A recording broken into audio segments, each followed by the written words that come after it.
अस्सलाम वालेकुम। आप देख रहे हैं टीवी 49 न्यूज यूके और मैं हूं मुनीर पीरजादा। आइए आपको ले चलते हैं आज की खबर की जानिब।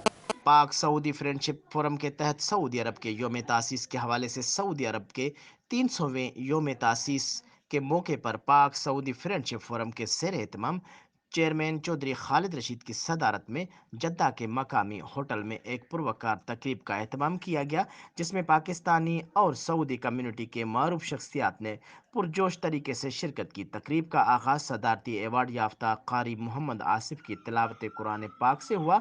इसके बाद दोनों मुल्कों के कौमी तराने भी बजाए गए। फोरम के चेयरमैन चौधरी खालिद रशीद ने मेहमानों का खैर मुकदम करते हुए सऊदी अरब के 300वें साला तारीख पर तफसीली रोशनी डाली और तारीखी शख्सियात को खराज तहसीन पेश किया। उनका कहना था कि पाकिस्तान के हर मुश्किल वक्त में सऊदी अरब ने हमारा साथ दिया है। हम ये अहद करते हैं कि मुक़द्दस मकामात के तहफ़्फ़ुज़ के लिए अपनी जानें निछावर कर देंगे। उन्होंने पाक overseas media forum, Jeddah international media forum, Pakistan journalist forum, पाक यूनाइटेड मीडिया फोरम और सीनियर सहाफ़ी उस्मान मंजूर के ताउन का भी शुक्रिया अदा किया। सऊदी मेहमान मोहम्मद करामिक ने भी अपने खिताब में पाकिस्तान से वालिहाना मोहब्बत का इजहार किया।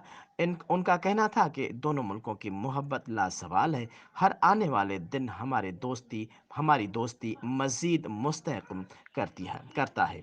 दीगर मुकर्रीन, जिनमें सऊदी अदाकार रानिया तौफीक, नाइफ बिन अमीन, मलक अमजद अवान, चौधरी जुल्फ़कार और JUI के general secretary engineer Sajjad Khan शामिल थे। उन्होंने अपने खिताब में सऊदी योम तासीस पर रोशनी डाली। तकरीब में मरूफ गुलकार नईम सिंधी ने सऊदी और पाकिस्तानी कौमी व मिली नगमों से माहौल को गरमाया और निज़ामत के फ़राइज़ मियाँ मोहिउद्दीन ने सर अंजाम दिए।